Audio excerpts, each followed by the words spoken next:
Bom dia mais uma vez a todos e a todas. Espero que tenham descansado bem. Como estão se sentindo?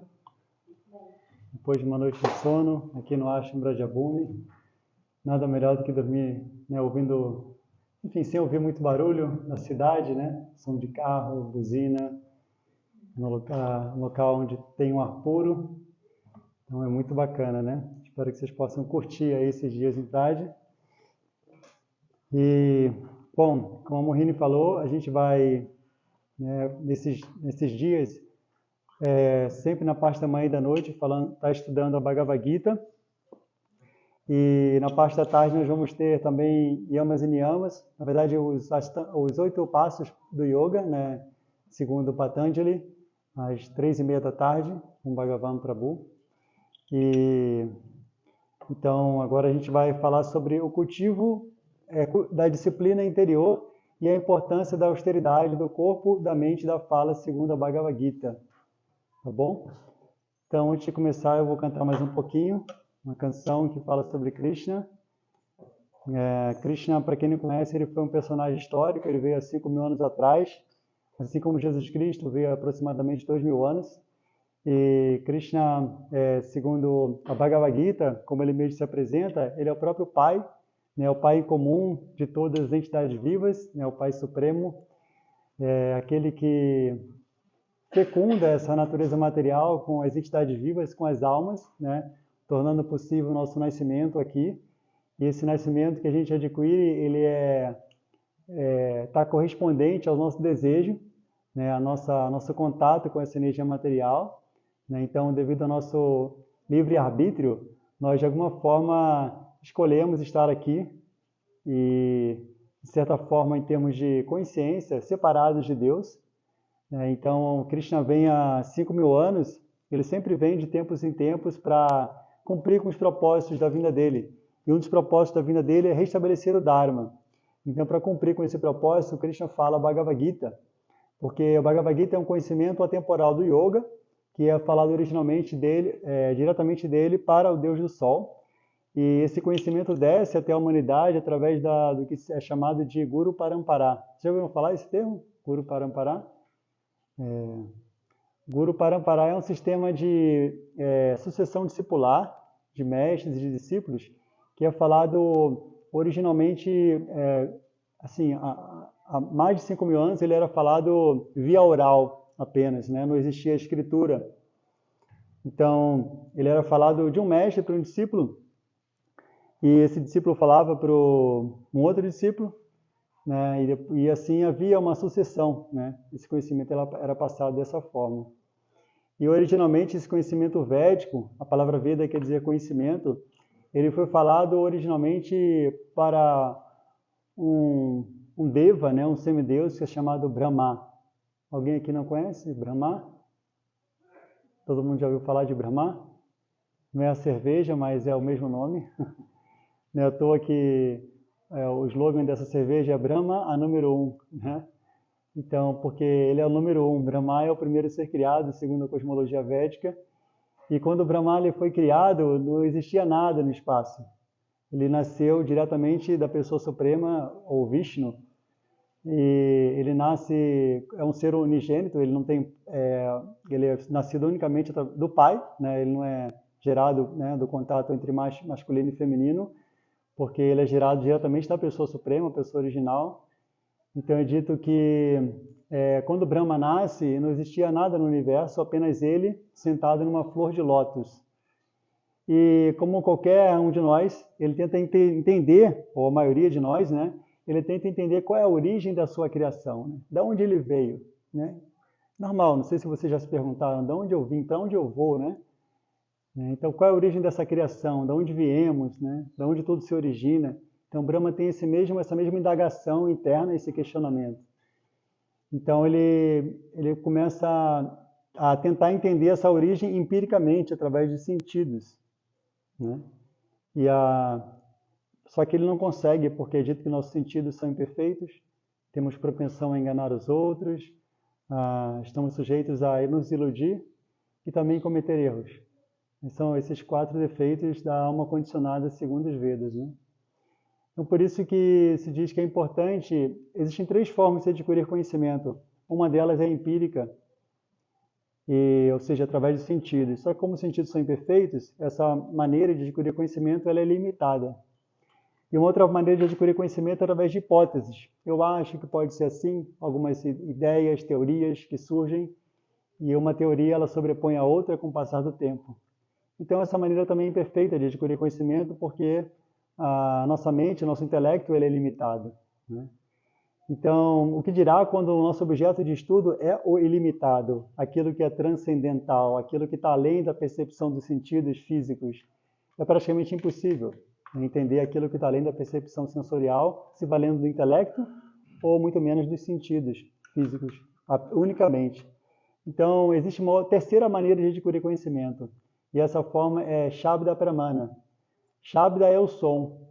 É o som. Então, o som no sentido de que esse conhecimento originalmente foi revelado de Deus para Brahma.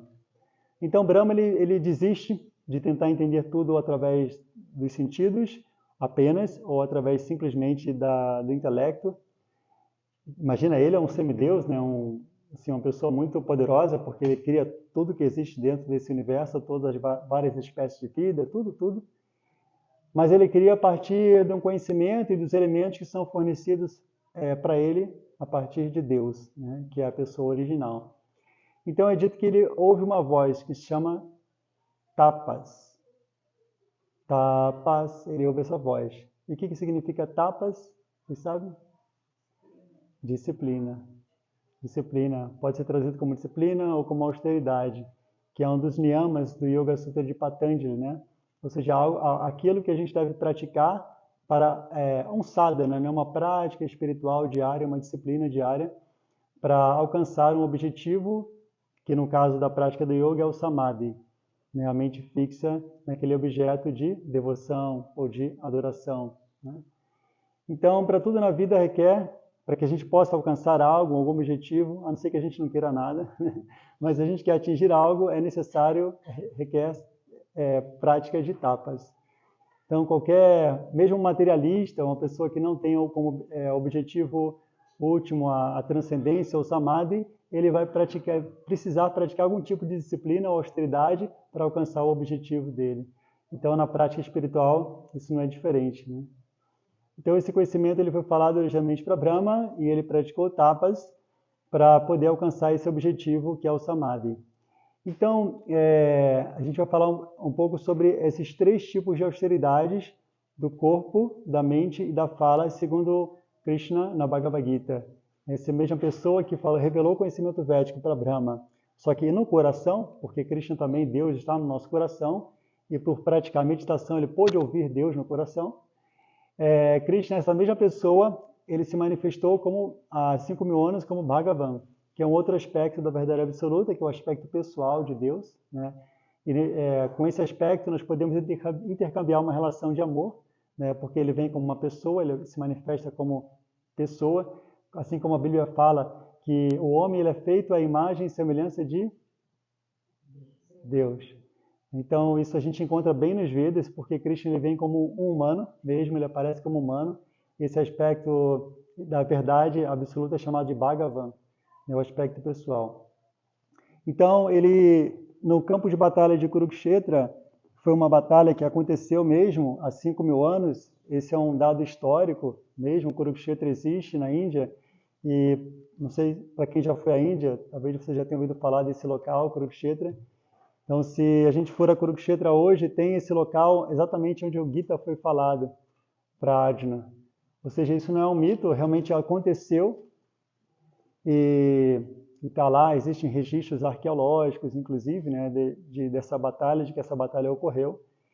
E essa batalha, antes da batalha ocorrer, Arjuna, o arqueiro, né, que recebe esse conhecimento de Krishna, ele fica confuso quanto ao Dharma, quanto ao dever prescrito dele. Ele era um guerreiro e estava no meio de um campo de batalha e ele fica com medo de lutar.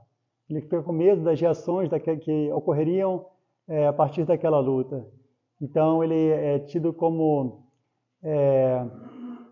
ele manifesta sintomas de ansiedade extrema, de confusão, de depressão, de dúvidas, né? Algo que é muito comum experimentar hoje, né? Nos dias de hoje. Essa dúvida sobre o que fazer e o que não deve fazer, esse desânimo, né, diante daquele dever que nos é prescrito. Então ele fica em dúvida e ele pergunta para Krishna, Krishna, o que eu devo fazer? Agora estou confuso quanto ao meu dever e perdi toda a compostura devido à reles fraqueza. E aqui estou, seu discípulo e uma alma rendida a você. Por favor, me instrua. Então Arjuna entendeu que ele não poderia resolver os problemas da vida se valendo apenas de seus sentidos, sozinho, né? Se valendo apenas de seu intelecto. Ele se aproxima da própria pessoa suprema que estava diante dele, no campo de batalha, atuando como um quadrigário dele, e ele indaga dele acerca do absoluto, acerca dessa verdade, e acerca, sobretudo, da sua natureza psicofísica e como ele deveria agir nesse mundo. Então, esse conhecimento é revelado para Arjuna, e ele é registrado na forma da Bhagavad Gita, que é um livro que faz parte do Mahabharata. Ele é um capítulo, um grande épico, que narra histórias que aconteceram há mais de 5.000 anos atrás, nessa região que hoje é conhecida como Índia, mas antigamente ela era conhecida como Bharatavarsha, ou a terra que foi governada por um grande rei chamado Bharata, do qual Arjuna descende, né? Então, esse Mahabharata, eu acho que todo mundo já ouviu falar, é bem famoso. E o Bhagavad Gita está no meio de toda essa história e é um diálogo filosófico entre a pessoa suprema e o arqueiro Arjuna. Então, Krishna fala o Bhagavad Gita para restabelecer o Dharma. Então, ou seja, em outras palavras, em palavras simples, o Bhagavad Gita é um manual de instrução para se viver bem nesse mundo. Assim como uma pessoa que quer dirigir, te dar a carteira, ela precisa saber das leis de trânsito, né? Da mesma forma, é dito que uma pessoa, quando ela adquire um corpo humano, quando ela atinge a alma, ela atinge essa forma de vida humana, ela precisa saber também dessas leis, das leis cósmicas. Então, o Bhagavad Gita vai falar muito sobre isso. Então, assim, bom, como a gente já cantou bastante, já são 8h30, eu vou dar sequência ao nosso estudo, em vez de cantar como comumente a gente faz antes das leituras, tudo bem? Acho que vocês já estão bem de cantoria, né? Vem que é carnaval, né? Carnaval é para isso, vocês vieram aqui para cantar e dançar, né? Porque a nossa disciplina requer isso, né?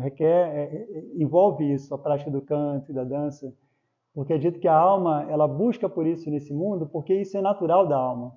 Então, você negar isso, esse tipo de felicidade é artificial. Então, isso que a gente fez aqui é uma austeridade. É a austeridade do corpo e da fala. Então, é muito bom praticar esse tipo de austeridade, né? Como Krishna fala, Susukam Kartum Aveyam. Susukam, Sukha é felicidade. Susukam é muito alegre. Então, essa austeridade ela é praticada Susukam, muito alegremente. Não tem sofrimento em cantar e dançar. Infelizmente, tem um pouco, porque o nosso corpo é limitado, né?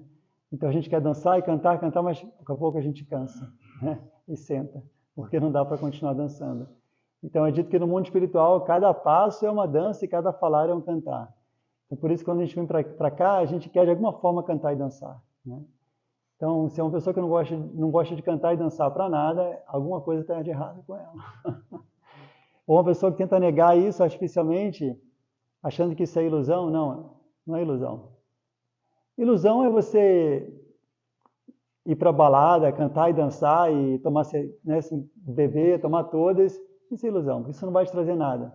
Não vai trazer nenhuma elevação da consciência, pelo contrário, vai degradar a nossa consciência. No dia seguinte a gente vai estar de ressaca e vai se arrepender de coisas que a gente fez e não queria ter feito, porque perdeu a inteligência e o discernimento, né, devido a ter tomado todas ou usado outras coisas mais, né? Então, isso não é recomendado na Bhagavad Gita. Mas o canto e a dança é recomendado sim, mas com outro propósito, para elevação da consciência, né? E, sobretudo, é dito que nessa era, esse processo de cantar e dançar é o processo de autorrealização para a era atual, Kirtana. Porque é dito que, assim como as estações do ano, elas são cíclicas, existem também 4 eras que são cíclicas. E a gente está no último das 4, que é chamada de Kali Yuga. Então, a gente vai falar depois um pouco mais sobre isso, mas é dito que nessa era, apesar de ser um oceano de mais qualidades, existe uma grande qualidade, que simplesmente por cantar Krishna Kirtana Evasya, por cantar os nomes de Deus, Mukta Sangha, Mukta é liberação, né? Sangha, ela se liberta da associação com a matéria, Parambraje, e ela pode alcançar a meta última, né? Que é a autorrealização, ou Deus, ou o Samadhi. Então, eu vou ler o verso... Deixa eu ver aqui.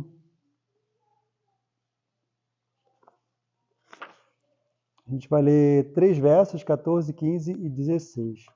Então, antes de começar, vamos oferecer meus respeitos à pessoa suprema, Shri Krishna. Se vocês quiserem repetir, fiquem à vontade.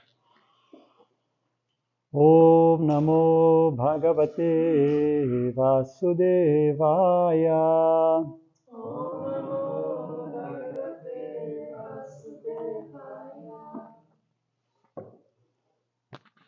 Om Namo Bhagavate Vasudevaya.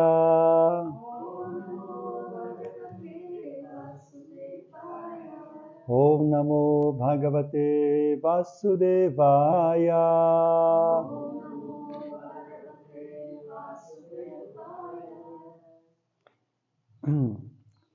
Então, o verso 14 diz assim: Devadvija Guru Prajna Pujam Shaucham Arjavam Brahmacharyam Ahimsa Cha Shariram Tapa Uchate.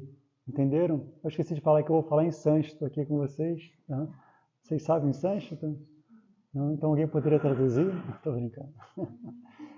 Eu vou ler. É porque o Bhagavad Gita foi falado em sânscrito, então tem a transliteração latina, né? Tem o Devanagari, que é a língua original, a transliteração e a tradução de palavra por palavra, então eu vou ler a tradução, né?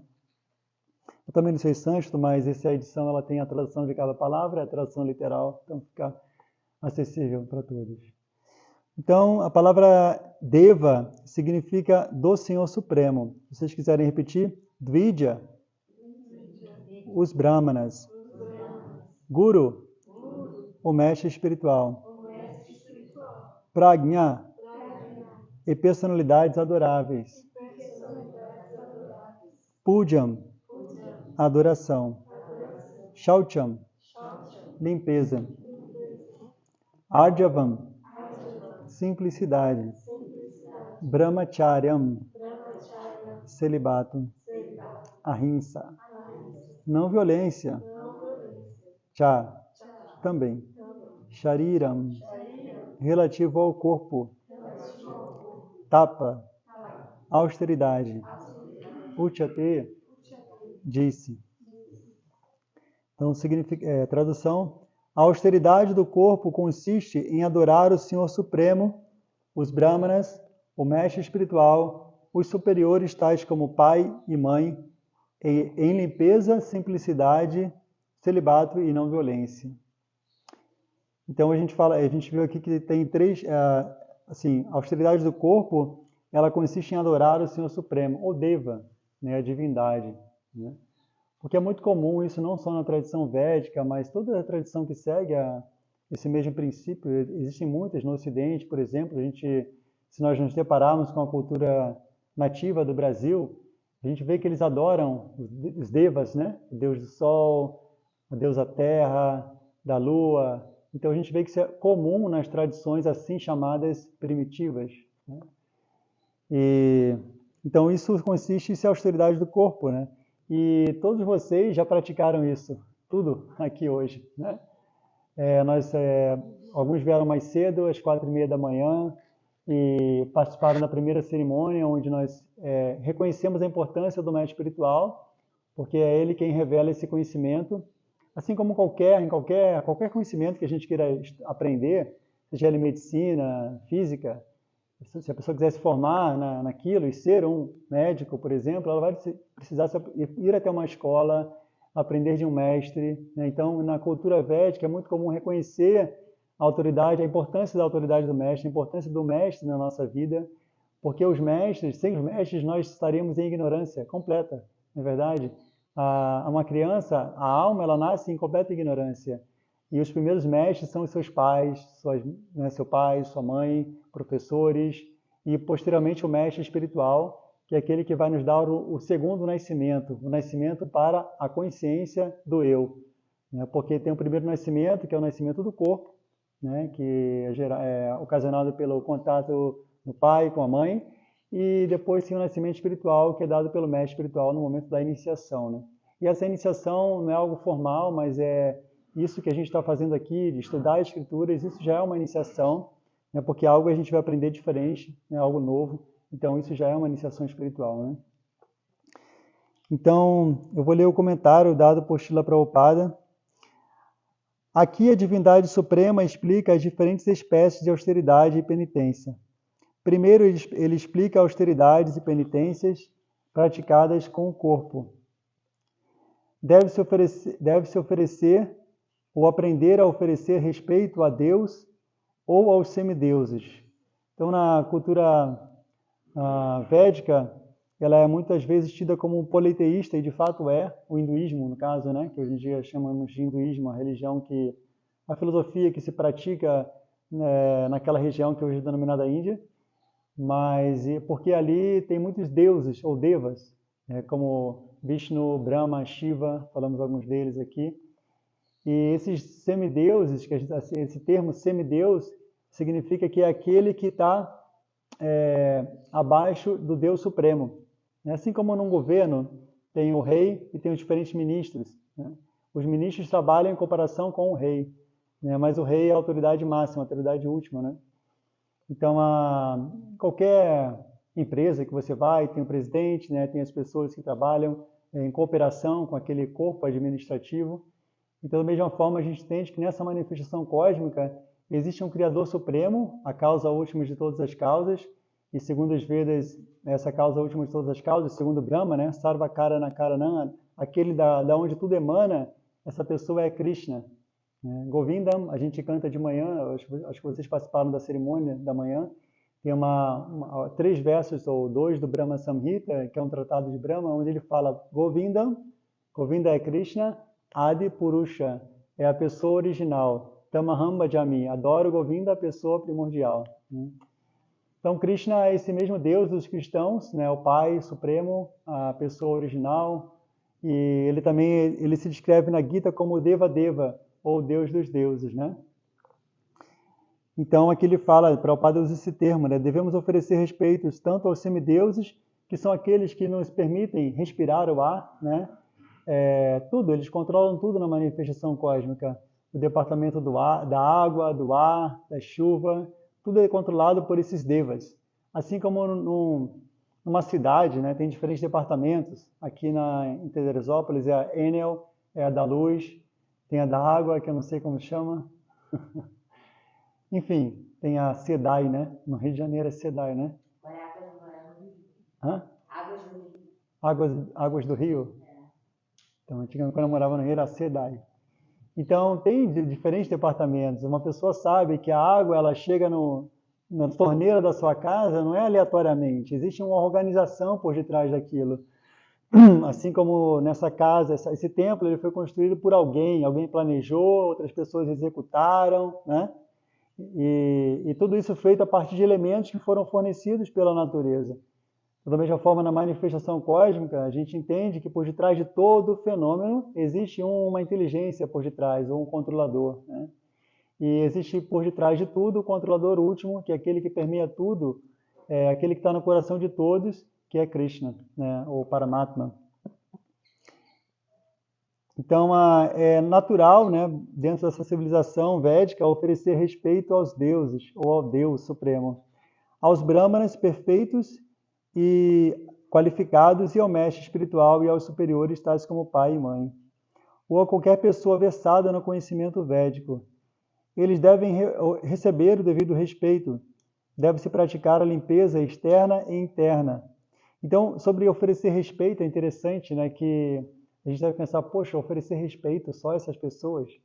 Não, é dito que devemos oferecer respeito a todos. Inclusive, Krishna fala na Bhagavad Gita também, ele fala que conhecimento é você ver que não existe distinção entre o Brahmana erudito, o elefante, a vaca e o cão, e o comedor de cachorros, né, que é o Párya. Porque no coração de todos está a super-alma. Deus está no coração de cada um. Então, numa plataforma espiritual não existe distinção, diferença entre um Brahmana erudito, uma vaca, um cão e um comedor de cachorro. Krishna fala na Bhagavad Gita. Então, isso é conhecimento. É uma pessoa que, quanto mais conhecimento ela possui, incluindo um Brahmana, ele não faz distinção, ele trata todos com equanimidade, independente do gênero, da religião, da raça, da nacionalidade, né? Porque ele está vendo todos com uma visão equânime, ele vê todos como seres espirituais, porque ele se identifica como tal, ele não se identifica com o corpo, né? Por estar situado numa plataforma espiritual. Então, deve-se praticar limpeza externa e interna, e deve-se aprender a comportar-se com simplicidade. Então, limpeza externa a gente pratica tomando banho, limpando a nossa casa, né? Entendendo que a nossa casa ela pode também ser um templo de Deus. Assim como nós praticamos aqui, viemos ao templo, adoramos a Deus, nós podemos ter em casa um altar com a divindade, né? Que nós nos sentimos inclinados a adorar, podemos ter ali uma foto dela e agradecer, né? Meditar naquela divindade. E, em última análise, nós podemos entender também que Deus está no nosso coração.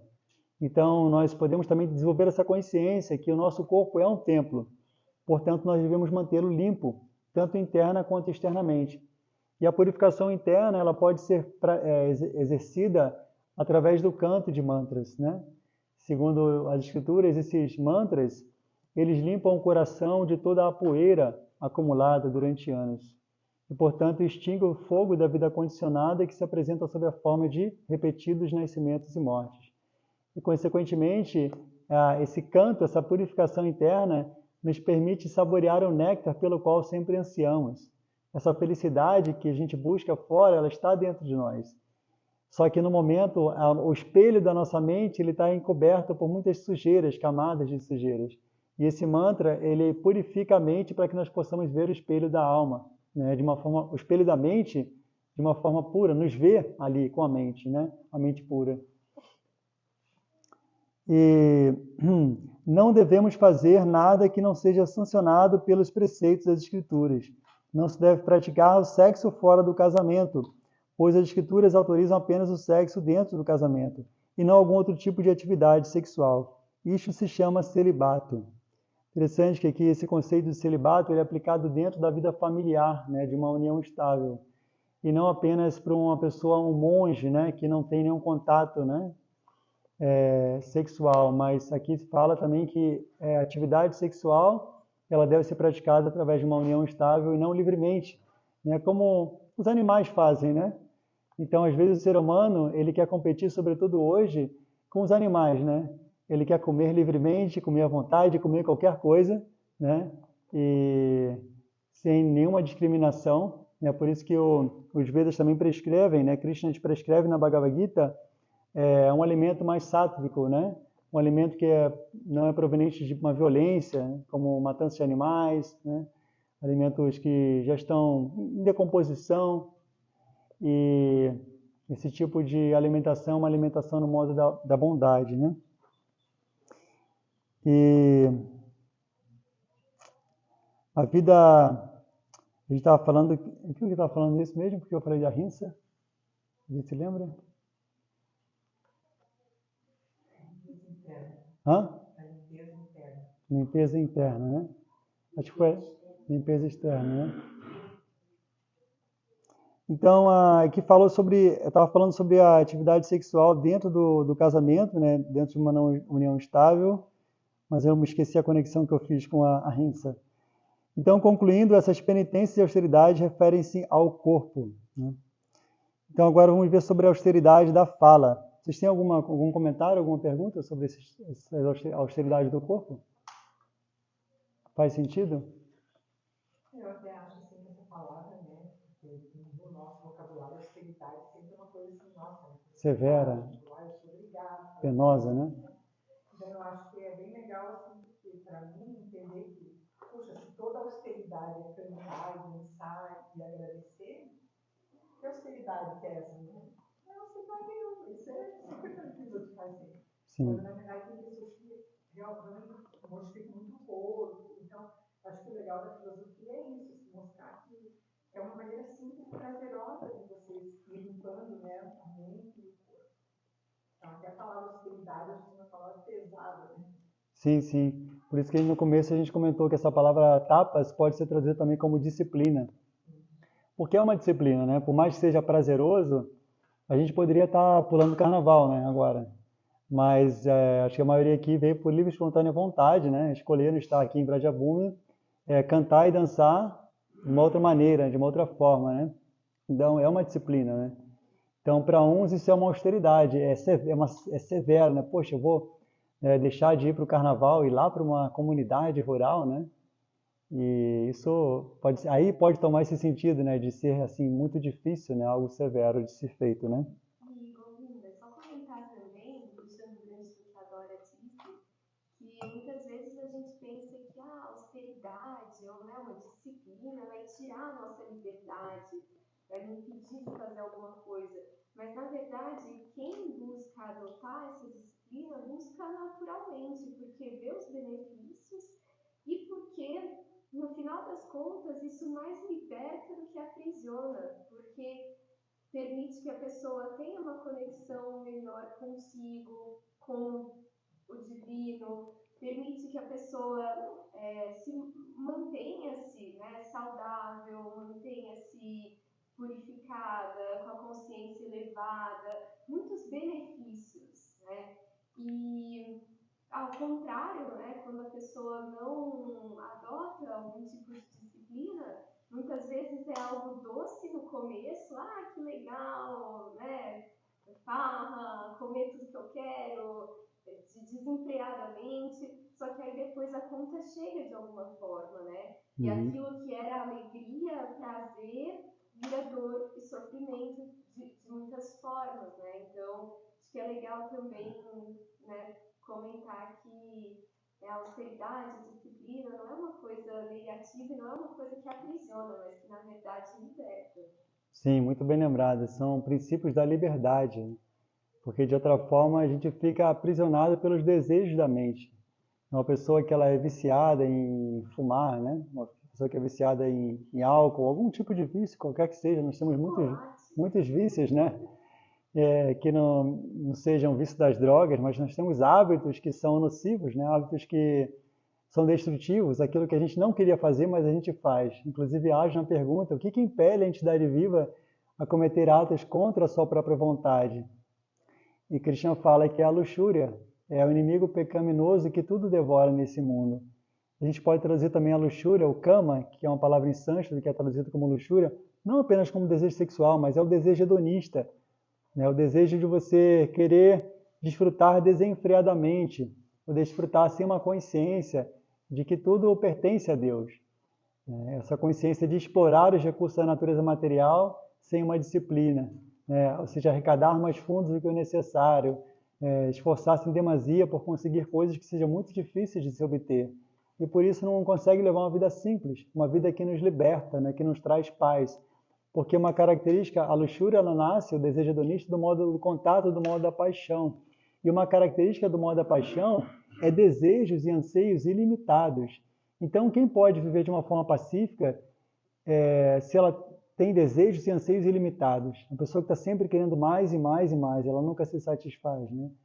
Então, da mesma forma que uma pessoa não pode apagar o incêndio colocando querosene ou combustível no fogo, não pode apagar o fogo colocando gasolina, apagar o fogo com gasolina, isso vai aumentar mais ainda a chama.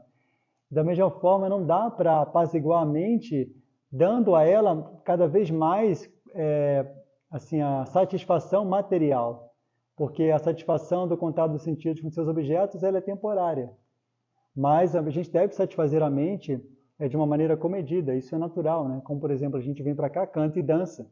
Não é que a gente não vai cantar e não vai dançar, a gente vai comer, mas que tipo de alimento a gente vai consumir, né? Então, sem dúvida, são princípios que libertam a mente, né? A disciplina, ela traz uma paz mental, né? Algo que a gente está buscando, né? De fato, e nos permite também nos voltar para dentro, né? Porque para você meditar, para você praticar yoga, você tem que ter uma mente tranquila, pacífica. Então, se você está com a mente cheia de desejo, você não pode colocar a mente fixa em um único objeto, né? Obrigado, Morrinho. Então, a gente vai ler agora sobre a austeridade da fala, ou a disciplina da fala. Olha como não é fácil disciplinar a fala, né? Porque é dito que a língua dos sentidos ela é o mais difícil de ser controlada. A austeridade da fala consiste em proferir palavras verazes, agradáveis benéficas e que não perturbam os outros, e também recitar regularmente a literatura védica.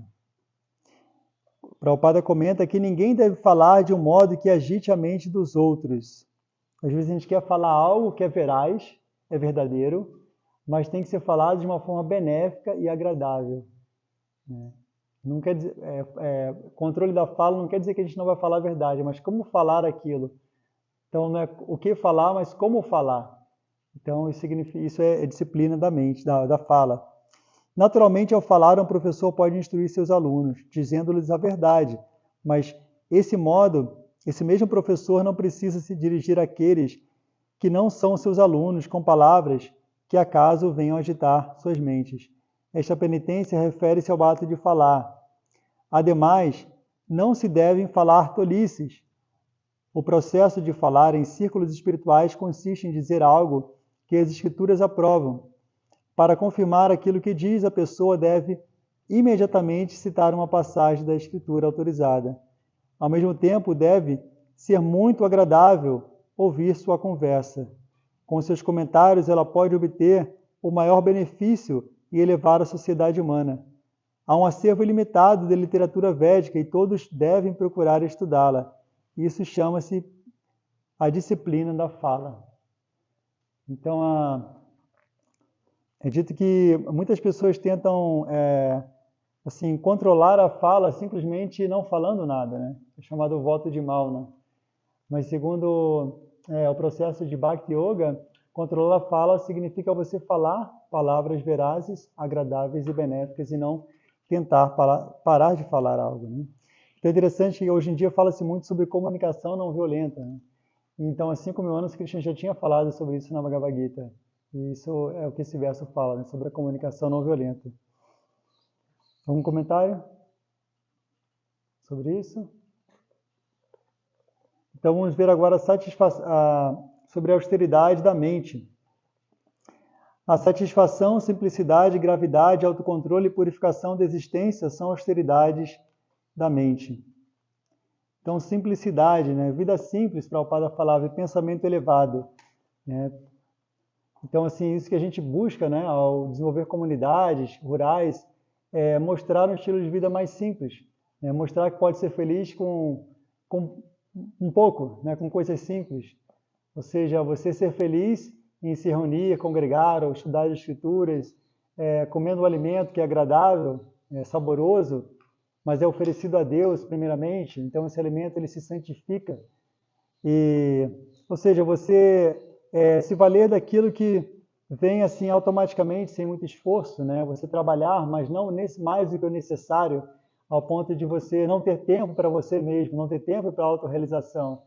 Então, hoje em dia, o estilo de vida que a gente leva exige muito da gente, mais do que o necessário, ao ponto de a gente não ter tempo para tirar um final de semana para vir para Vrajabhumi, né? Ou não ter um dia na semana para se reunir com pessoas, para discutir as escrituras, ou para praticar yoga, uma prática de meditação. Então, hoje em dia, o estilo de vida que a gente leva nos priva de praticar autorrealização, de cuidar de si mesmo, né? Então, simplicidade é algo muito importante, né? E gravidade, autocontrole, purificação da existência são austeridades da mente. Prabhupada comenta que tornar a mente austera é afastá-la do gozo dos sentidos. Ela deve aprender a sempre ficar pensando em fazer bem aos outros. O melhor treinamento que a mente pode receber é pensar com seriedade. Então, olha só, né? Uma austeridade da mente é você estar sempre pensando em fazer bem aos outros. Porque o contrário disso é você ficar feliz, se regozijar quando uma pessoa não consegue aquilo que ela desejava, né? Então é comum isso, né? Às vezes a gente sente felicidade com a infelicidade dos outros, né? Não sei se vocês já experimentaram isso alguma vez, né? Você está feliz porque aquela pessoa está infeliz. Isso é natural. Mestres espirituais nossos relatam que isso é algo que se passou na mente dele, né? Você ser feliz porque aquela pessoa não conseguiu atingir o objetivo que ela queria. Então, isso é falta de austeridade, né? Então, ao contrário disso, né, uma forma de disciplinar a mente é pensar como eu posso fazer bem àquela pessoa. Ninguém deve desviar-se da consciência de Krishna e todos devem sempre evitar o gozo dos sentidos. Purificar a própria natureza é tornar-se consciente de Deus. Só se pode obter satisfação da mente afastando dela os pensamentos que produzem gozo dos sentidos. Quanto mais pensamos em prazer dos sentidos, mais insatisfeita fica a mente, né? Então esse é o ponto, né? Isso não significa que a gente não vai obter prazer do contato dos sentidos com seus objetos, né? Como a gente deu o exemplo, né, do comer o alimento, né, oferecido a Deus. Isso é prazeroso, mas existe um controle aí. Você regulou, né? O que eu vou comer, do que eu vou me alimentar, né? Não vou comer desenfreadamente, né? Porque quanto mais a gente quer comer, né? Como a Mohini falou do vício do chocolate, né? Quanto mais chocolate você come, né? O prazer dos sentidos, no começo, ele pode trazer uma certa felicidade, mas no final traz um certo sofrimento, né? Isso não é feito de uma maneira comedida, né? Como comer chocolate, por exemplo, pode trazer um prazer, mas se você não pratica aquilo de uma forma comedida, aquela fonte de prazer vai ser a causa do sofrimento, não é? Quanto mais chocolate você come, vai chegar um momento que você vai ter espinha, né? Você pode ter uma diarreia, uma disenteria, né? Ou comer fritura demasiadamente. É prazeroso, né, comer uma fritura, uma coisinha crocante, né? Mas se você comer mais do que o necessário, aquilo vai trazer algum tipo de problema para você, né? Porque não é saudável. Na era atual, oferecemos à mente muitos processos supérfluos de gozo dos sentidos, e assim não há possibilidade de a mente ficar satisfeita. O melhor procedimento é direcionar a mente para a literatura védica, que está cheia de histórias aprazíveis, como os Puranas e o Mahabharata. É possível aproveitar-se deste conhecimento e então purificar-se. A mente não deve ter duplicidade e deve pensar no bem-estar de todos. Silêncio quer dizer que ela vive pensando em autorrealização. Neste sentido, quem é consciente de Deus observa silêncio perfeito. Então, uma maneira de controlar a mente é pensar, né? Como eu posso conectá-la ao sagrado, né? Como posso trazer o sagrado para o meu cotidiano. Krishna fala no Bhagavad Gita que tudo que a gente fizer, tudo que nós oferecermos ou dermos, qualquer austeridade que executarmos, deve ser feita como uma oferenda a Ele. Madarpanam, né? Tatkurusha Madarpanam. Ele fala, tudo que você fizer, tudo que você comer, qualquer austeridade que você executar, faça como uma oferenda a mim. Porque um praticante de yoga, ele entende que tudo tem a origem na pessoa suprema. Então, tudo que a gente faz, né? Qualquer conhecimento que a gente obtenha, tudo tem sua origem na pessoa suprema que está no coração. Ele é a fonte do conhecimento, da lembrança e do esquecimento. Então a gente reconhece isso. Krishna fala no Bhagavad Gita que ele é a força dos fortes, né? A força dos poderosos, né? Então tudo que a gente obtém vem dele. Então é natural esse movimento de gratidão para com o divino, né? Com o Supremo. O homem deve ser honesto em suas atitudes e desse modo purificar sua existência. Juntas, todas essas qualidades constituem austeridade das atividades mentais. Então é isso. Vou parar por aqui. Se vocês tiverem algum comentário, alguma pergunta. Algumas pessoas anotaram, fizeram anotações. Isso é bom, né? Nenhuma pergunta? Eu tenho sempre uma dúvida sobre Ishvara. Qual é o lugar de Ishvara na criação? Qual é o lugar de Ishvara? Você falou um pouquinho, né, sobre Brahma e Krishna, né, sendo a origem de tudo. Sim. Sim, inclusive Patanjali ele aconselha a meditação Ishvara, né? Ishvara Pranidhana. Só que Patanjali não define Ishvara. É interessante que é algo assim bem acessível, né? Porque Ishvara para os cristãos é Jesus Cristo, alguns, né? Mas uns acreditam que, claro, existe um Deus e abaixo de Deus está Jesus, que é um mestre, né? Mas uns vão chamar Ishvara de Alá, outros de Buda, Jeová, né? E na tradição védica, Ishvara, ele tem muitos nomes. Nos Vedas, existe Parama Ishvara, né? Esse Parama Ishvara é Krishna, segundo Brahma, né? Brahma fala Ishvara Parama Krishna. a pessoa suprema, o Parama Ishvara, Parama é supremo, Ishvara é Krishna. Ele fala Ishvara Parama Krishna Satchidananda Vigraha. Ele tem um corpo, Vigraha, um corpo, uma forma que é Satchit Ananda, é feita de eternidade, conhecimento e bem-aventurança. Então, Krishna, quando ele vem a esse mundo, ele vem na sua forma eterna, plena de consciência e bem-aventurança. Ishvara Paramakrishna Satchidananda Vigraha Anadi. Ele fala que ele é sem princípio, Anadi. Adi, ele é o princípio de tudo. Anadiradir Govinda Sarvakarana Karanam. Portanto, ele é a causa última de todas as causas. Então, essa é a definição que Brahma dá para Krishna. Quando ele vê Krishna, depois da meditação, depois de tapas, fazer austeridade, meditar por milhares de anos, ele vê Krishna e ele glorifica Krishna, escrevendo versos, né, glorificando ele. E um dos versos, o primeiro que ele compõe é esse, né? Então, na criação tem muitos Ishvaras. Brahma é um Ishvara. Só que ele é Ishvara de um universo. Ele controla um universo, ele cria um universo. E dele emanam todas as criaturas. Nós, né, viemos de Brahma. Shiva, outros devas também vêm de Brahma. Então, ele é o criador desse universo, né? Então, na criação temos outros Ishvaras, o controlador, o Ishvara do vento, que é Vayu, o Ishvara do sol, que é Surya, o Ishvara do fogo, que é Agni, o Ishvara do oceano, que é Varuna. Então, tem muitos Ishvaras, né? Assim como num governo tem muitos Ishvaras, né? Na nossa casa tem alguns Ishvaras. Nós somos Ishvara de algumas coisas que, né, estão sob os nossos cuidados. Então, Ishvara é isso, quer dizer controlador, né? Mas tem muitos Ishvaras e os Vedas vão categorizar essas diferenças, né?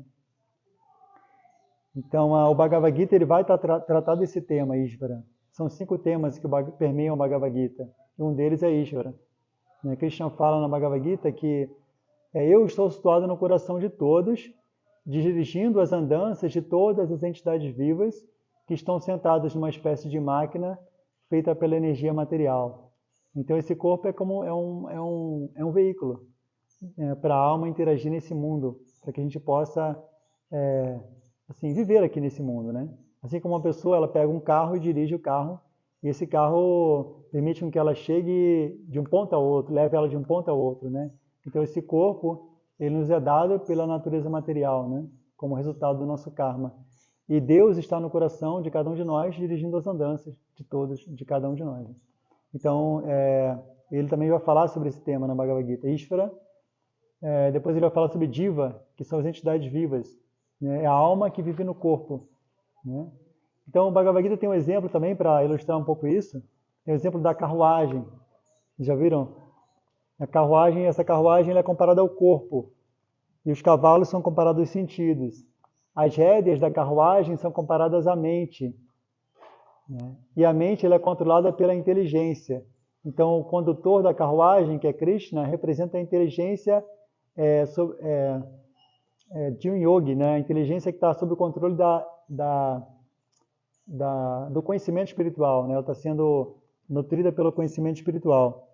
Então, a inteligência, e tem o passageiro da carruagem, que é Arjuna, que representa o eu, né? Representa a entidade viva. E a carruagem em si é o corpo, né? E a ação executada pela entidade viva na matéria, no corpo, é chamada tecnicamente de... Começa com K. Karma. É a ação. Karma quer dizer ação, né? Então, a ação que a alma executa nessa matéria é karma. Karma pode ser tanto a ação quanto a reação da ação, porque toda ação material produz uma reação correspondente, né? E depois do karma tem kala, o fator tempo, né? Que também é um dos temas da Bhagavad Gita, né? Que tudo devora, tudo destrói, né? Ou seja, tudo aqui é temporário, né? Porque está sob influência dessa energia, que também é Krishna, né? Tempo. E depois tem outro fator que é Prakriti, a natureza material, né? Que é onde a alma está situada. Tanto a alma quanto o Paramatma no momento, né? Está situado aqui. Então, esse aspecto de Deus, que é Paramatma, ou Superalma, ou Espírito Santo para os cristãos, ele acompanha, né, ele é a superconsciência. Existe a alma, que somos nós, que temos consciência desse corpo, esse é o eu, né? Ele tem a superconsciência, que é aquilo que permeia tudo e é consciente do corpo de cada um de nós. Ele sabe o que você está pensando, o que você está pensando, o que cada um de nós está pensando, porque ele permeia tudo. Então, esse é Deus, né? Ou Ishvara, ou Parama Ishvara. Bom, nada. Cristiano, eu agradeço a sua pergunta. Mais algum comentário, alguma pergunta? Não? Então, obrigado pela atenção. Espero que aproveitem um ótimo dia em consciência de Cristo. Então, um dia maravilhoso. Vai tomar banho de cachoeira,